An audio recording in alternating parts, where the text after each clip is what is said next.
The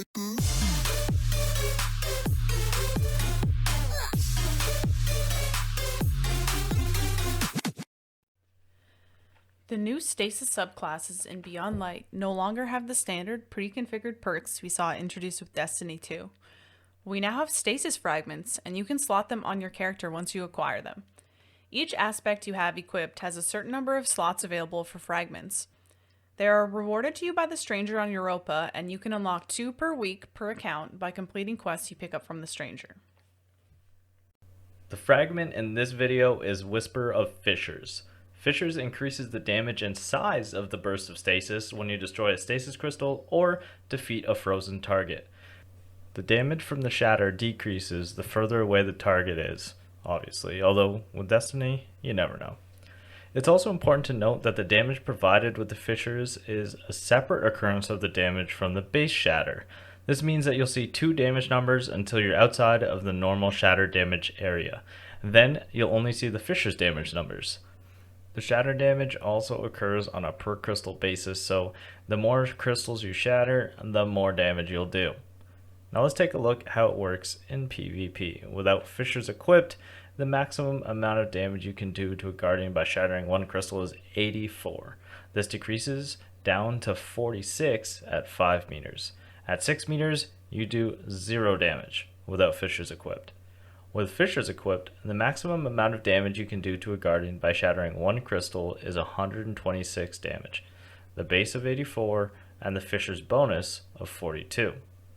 This decreases to 23 at 9 meters, which is only the fissures damage. At 10 meters, you do 0 damage with fissures equipped.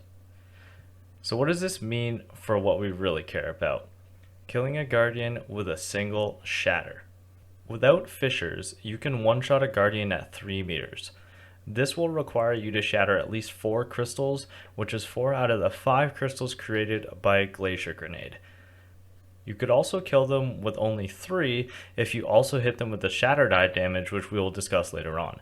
And coincidentally, that's what a fully charged Salvation's Grip grenade launcher puts out, 3 crystals. With fissures equipped, you can one-shot a guardian at 5 meters, and this only requires you to shatter 3 crystals. So how is fissures best used in the Crucible? I'll start out by saying that the fissures is best used in combination with the glacier grenade. This is because you can shatter the glacier grenade without having to freeze an enemy. You can shatter enemies that are frozen within a cold snap grenade or dust field grenade, but the glacier itself can be shattered for damage. Now let's look at each of the classes. Firstly, warlocks. They don't have a detonator, which means fissures is going to be pretty much useless in PvP for the warlock build. That being said, you can slot 4 fragments into a warlock, so you may as well run it for those shatter kills on enemies. Second, titans.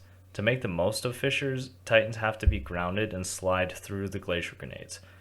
With the titan aspect cryoclasm, which enables a longer and more powerful slide, sliding into stasis crystals or frozen targets shatters them and any nearby frozen targets.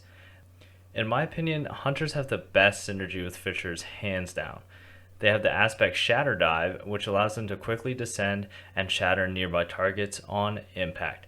This means they can shatter glacier grenades from in the air or from jumping half an inch off the ground and activating shatter dive. Hunters can shatter dive before the full glacier grenade animation is complete and get full damage.